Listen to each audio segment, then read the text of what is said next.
I'd been on their trail for months, ever since they left their hideout in the Bighorn Mountains. Led by Butch Cassidy, they were a loose association of outlaws who robbed banks and trains from Colorado to Montana. Among them was the Sundance Kid, and that murderous hombre I was tracking, Roscoe Bob Bryant. Were you a part of that giant Pinkerton posse after the Wild Bunch? No, boy.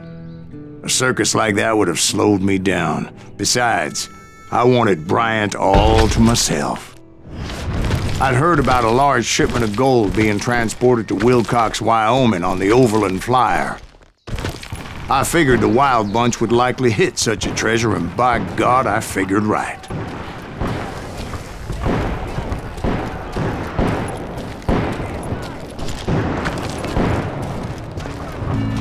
They blew the bridge with the intention of forcing the train to stop.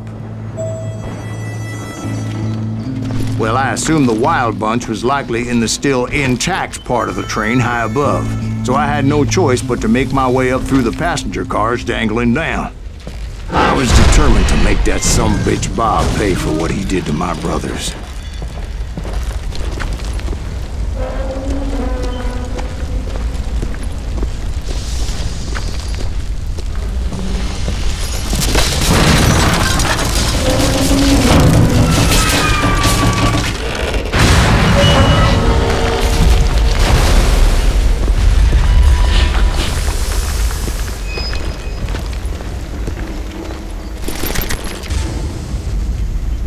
I found the device they used to blow the tracks, so I knew I was headed in the right direction.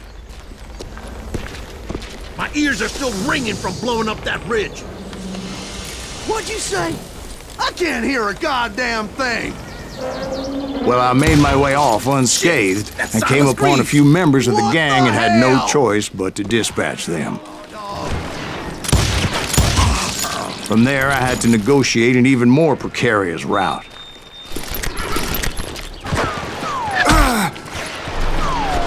But first, I would need to get my ass out of there.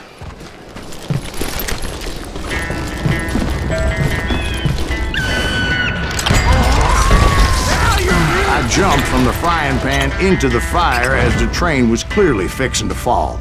You murderous bastard!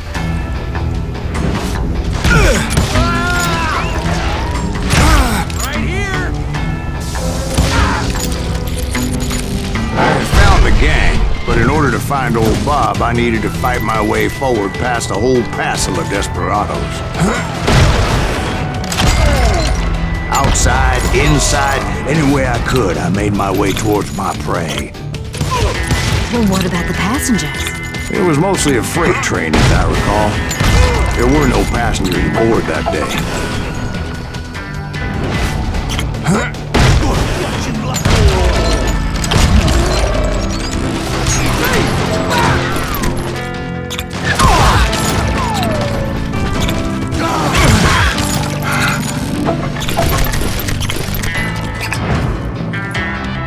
As I mentioned before, I am not fond of heights, but I was too busy dodging bullets to worry about falling to my death.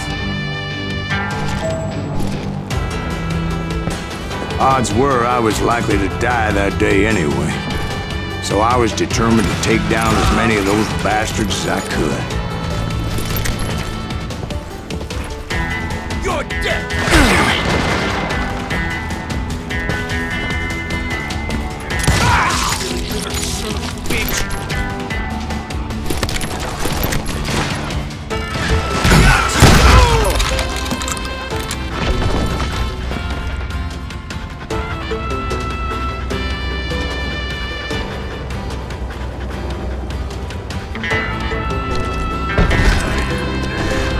Times it was like shooting ducks in a shooting gallery.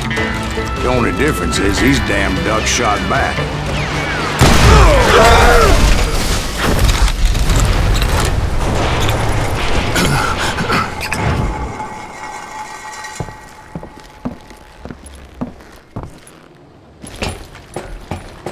I kept hoping the law would show up and give me a hand. You mean like that giant Pinkerton posse that I read about? Did they come riding in, guns a-blazing to help?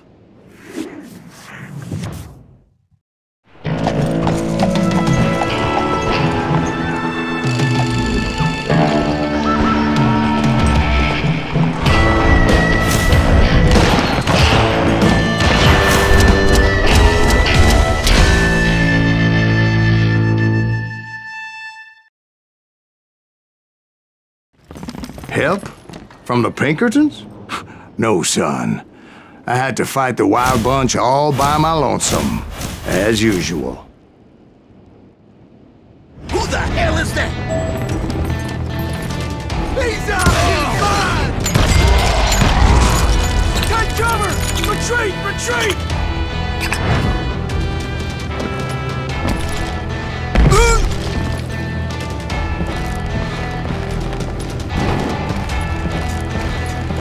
He's killing everybody! He'll kill us all! You hear me?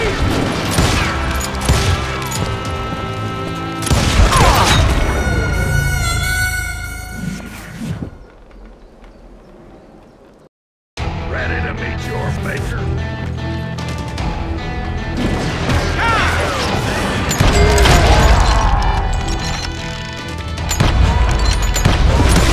It's time to hit.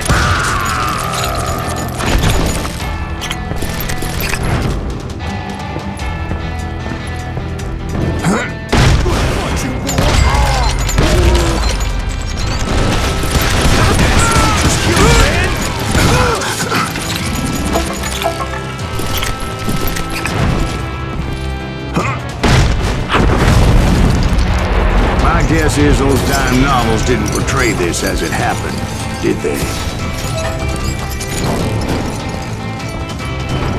Only a few stragglers were left. I had to cut them down pronto if I was going to stay on old Bob's trail.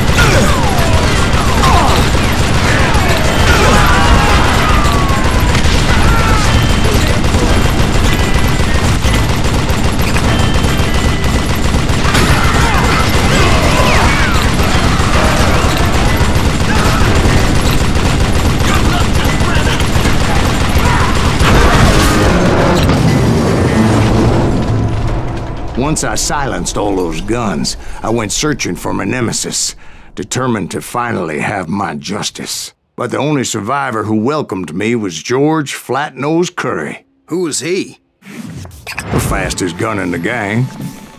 Right after Sundance, I mean. And Kid Curry, and maybe Elsie Lay. Though some folks might dispute that.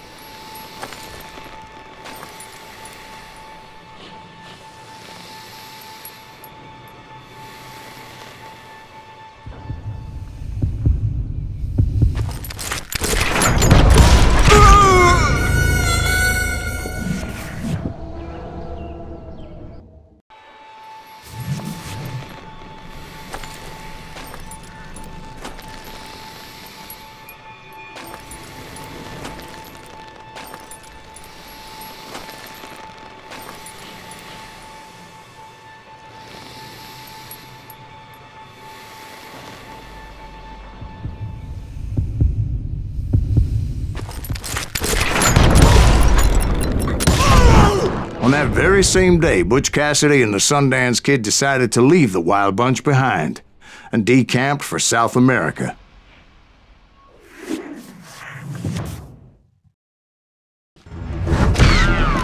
They ended up living down there for many years, but I'm sure you already know all about that.